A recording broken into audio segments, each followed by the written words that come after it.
Hello dear students, Gayatri विद्या मंदिर उच्च माध्यमिक विद्यालय सांचौर जिला जालौर की ऑनलाइन क्लासेस में आप सभी का एक बार फिर से स्वागत है। प्रिय विद्यार्थियों, मैं अनिल कुमार सोनी कक्षा 8 विषय गणित अध्याय 4 प्रायोगिक ज्यामिति आज आपको पढ़ाऊंगा। देखिए बच्चों, आज हम प्रायोगिक ज्यामिति जैसे चतुर्भुज है, त्रिभुज है, वर्ग है, इनकी रचनाएं करना सीखेंगे। बड़ा ही सरल है, आप ध्यान से समझना। किसी भी चतुर्भुज की रचना करने के लिए हमारे पास कुछ मान दिए हुए होने चाहिए, कुछ भुजाओं की माप दे रखी होनी चाहिए, कुछ कोणों की माप। तो इसके लिए क्या क्या शर्त हो सकती है, मैं आपको बता रहा हूं कि एक चतुर्भुज की रचना कब कब की जा सकती है। देखो बच्चों, हमारे पास एक चतुर्भुज है।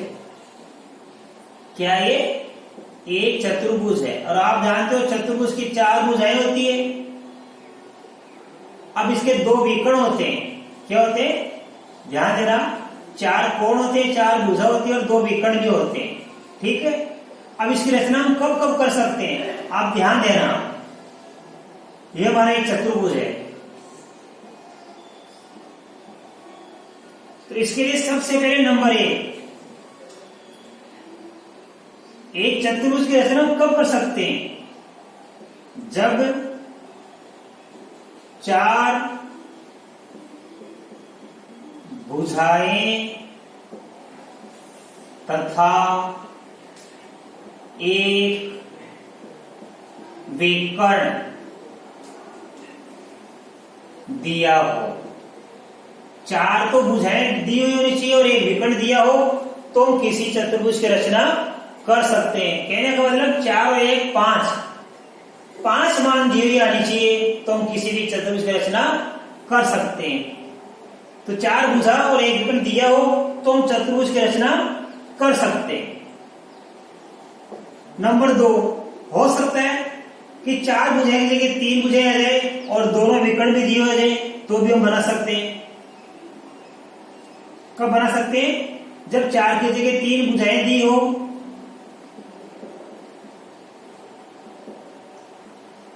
तथा एक विकर्ण की जगह 2 विकर्ण।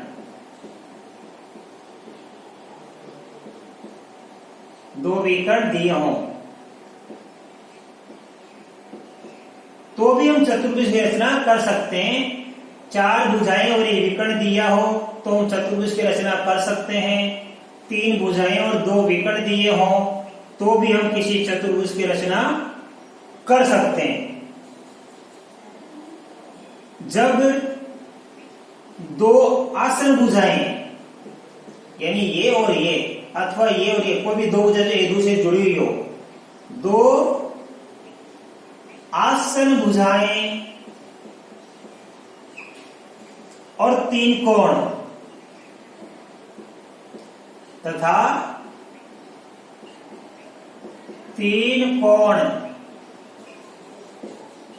दिए हो तो भी हम किसी चतुर्भुज की रचना कर सकते हैं। मान लो ये भुजा दी है आसन भुजा और 3 कोण दिए हुए है कोई से भी, तो हम चतुर्भुज की रचना कर सकते हैं आसानी से। और ध्यान देना, यह हो सकता है कि जब 3 भुजाएं और उनके बीच के 2 कोण दिए हों, जब 3 भुजाएं तथा 2 उनके बीच के कोण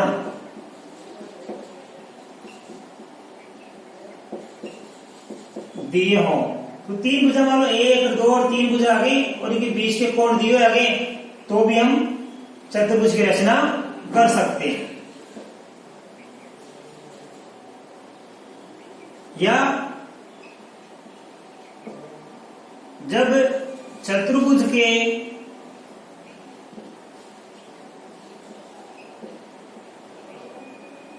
अन्य विशिष्ट गुण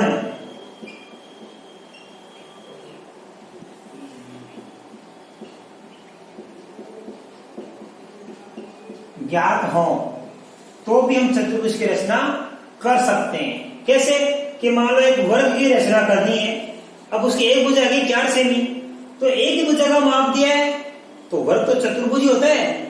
तो हमें मालूम है वर्ग के विशिष्ट गुण क्या होते हैं कि उसकी चारों भुजाएं समान होती है, प्रत्येक कोण समकोण होता है। तो वर्ग की एक भुजा दी हो तो भी हम वर्ग की रचना कर सकते हैं।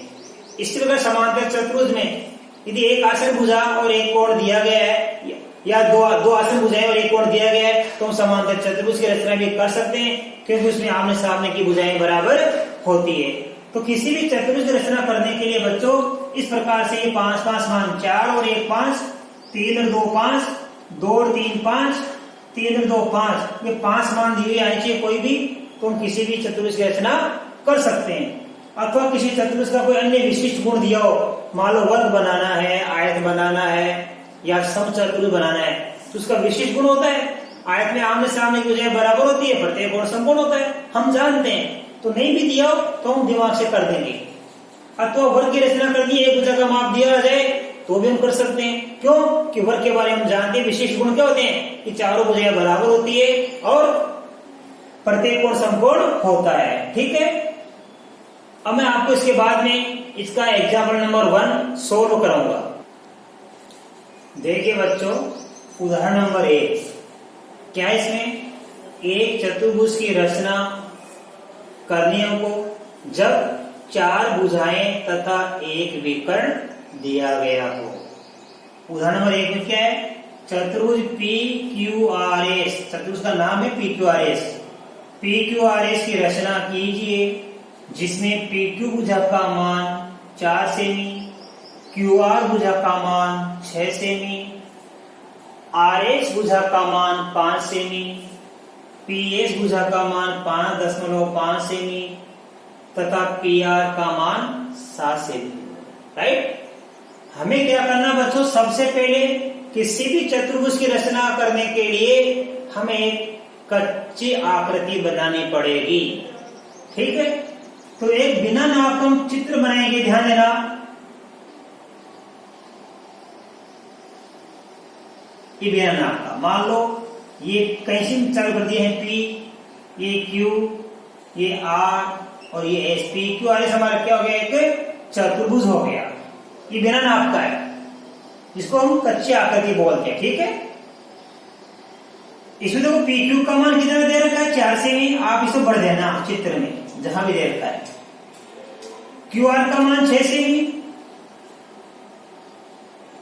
RS का मान 5 सेमी और PS का मान 5.5 सेमी तथा PR का मान 7 सेमी। इस प्रकार का हमारा कच्चा चित्र बन गया। इसको हम कच्चा चित्र ले सकते हैं। ये चित्र में कैसा बनाया, कच्चा चित्र, यानी बिना नाप का बनाएंगे हम, आपको ही बनाना है। अब इस कच्चे चित्र को देख देख के हम पक्का चित्र बनाएंगे बच्चों। तो देखो कैसे करेंगे, हमको मालूम पड़ गया कच्चे आकृति को देख के, इस कच्चे चित्र को देख के चतुर्भुज PQRS का मैं कच्चा चित्र बना लिया। इसको देखते ही मालूम पड़ रहा है कि इस PQRS चतुर्भुज की एक भुजा, 2 भुजा, 3 भुजा और 4 भुजा का मान दिया गया है। राइट, और हमारे पास में यहाँ पे एक विकर्ण PR का मान भी दिया गया है। तो बच्चों इस टाइप के सवाल को, इस टाइप की चतुर्भुज की रचना करना बड़ा सरल है। बड़ी सरलता के लिए आप क्या करेंगे, इसका पक्का चित्र बनाने के लिए ये जो विकर्ण है 7 सेमी का, आप सबसे पहले एक विकर्ण खींच देना। अपनी कॉपी पे क्या खींचेंगे, एक विकर्ण 7 सेमी का खींचेंगे। देखो बच्चों, ये विकर्ण PR 7 सेमी है, तो मालूम पक्का चित्र बनाना सिखा रहा हूं आपको। सबसे पहले PR 7 सेमी का खींच देना है विकर्ण।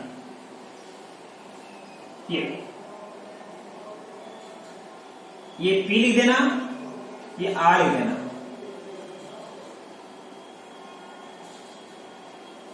ये ठीक है, और यह लिख देना 7 सेमी। अब आप देखिए इस P बिंदु से कितना जा रहा है, 5.5 सेमी, और R बिंदु से कितना जा रहा है, 5 सेमी। ठीक है, तो आप अपने प्रकार में पेंसिल लगाना ठीक है। और प्रकार को 5.5 सेमी का खोल लेना, अपने स्टेशन नाप ले लेना 5.5 सेमी।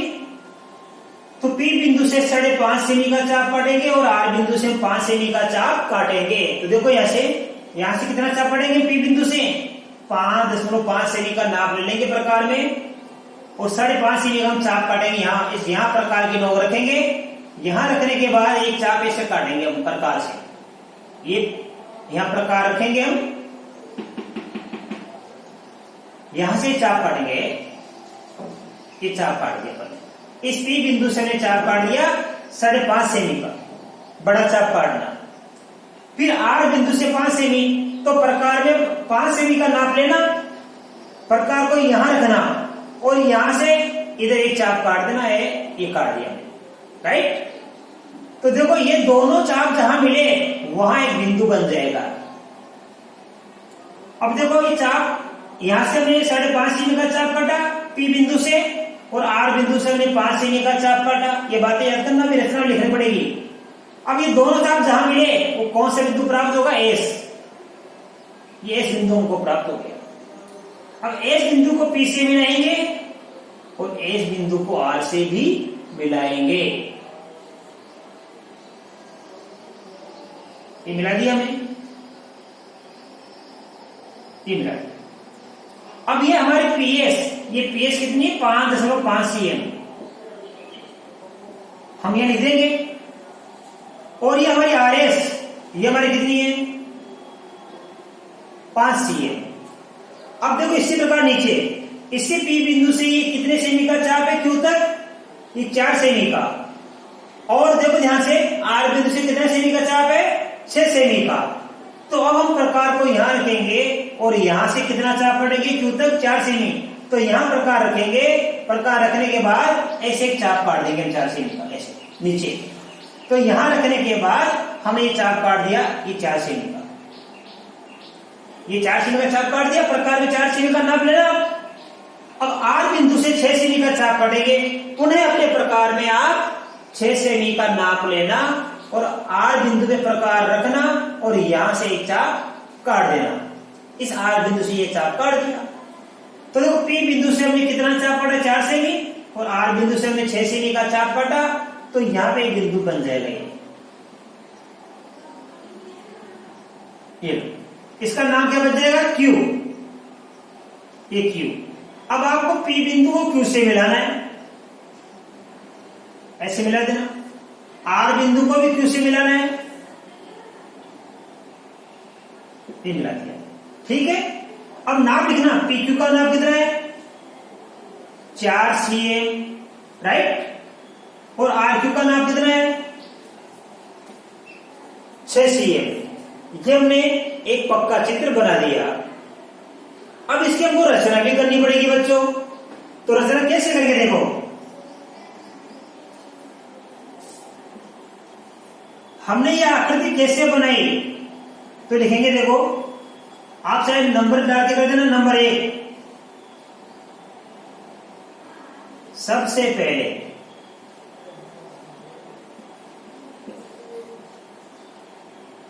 दी गई आकृति, दी गई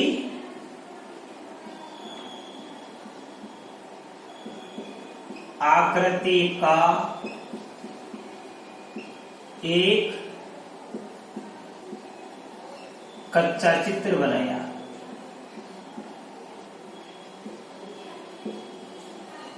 ठीक है। नंबर 2, अब हमने क्या किया? सबसे पहले पक्का बनाने के लिए ये PR 7 सेमी खींचा हमने। PR 7 सेमी का रेखाखंड खींचा, ठीक है। फिर हमने P बिंदु से 5.5 सेमी का और R बिंदु से 5 सेमी के चाप काटे। फिर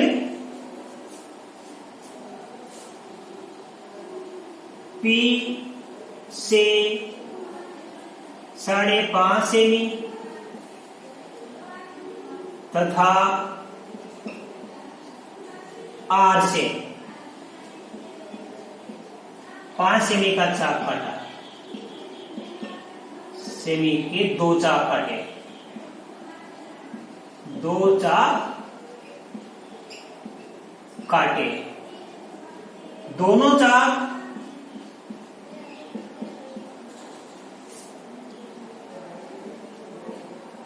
जहां मिले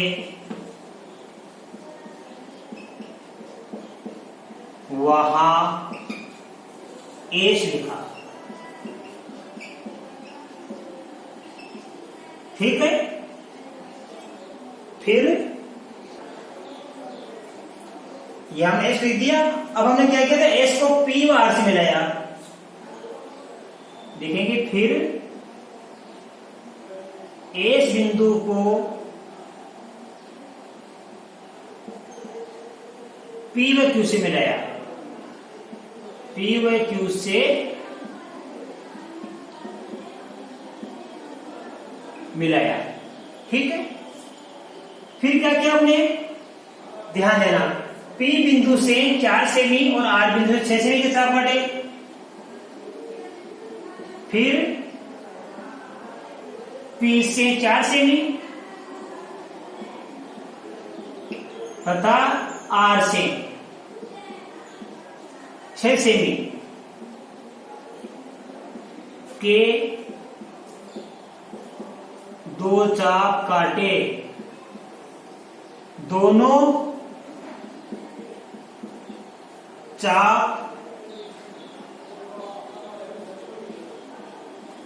जहां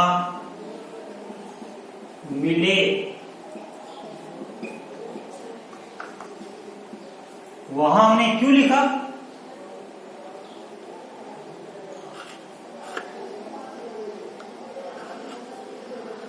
ये पी व आर है, वह हमने क्यों लिखा,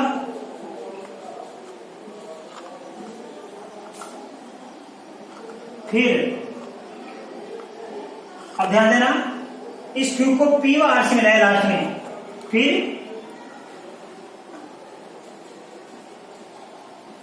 बिंदु क्यू को आर तथा पी से मिलाते हुए, मिलाया अपने, मिलाते हुए चतुर्भुज पी क्यू आर एस की रचना की। ये आपको सारी बातें लिखनी है अपने शब्दों में। इस प्रकार हमने इस चतुर्भुज की रचना कर दी। किस प्रकार का चतुर्भुज, जिसकी 4 भुजाएं और 1 विकर्ण दिया गया हो। अब आपको जिस चतुर्भुज की 4 भुजाएं और 1 विकर्ण दिया गया हो, इस प्रकार आप उसकी रचना कर देना। और मैं आशा कर सकता हूं कि आज आपको ये उदाहरण बड़ा अच्छी तरह से समझ में आया होगा। आप इसको अपने नोट में उतारना और बाकी मैं पर्सनली कल 4.1 आपको सोल्व कराऊंगा। धन्यवाद।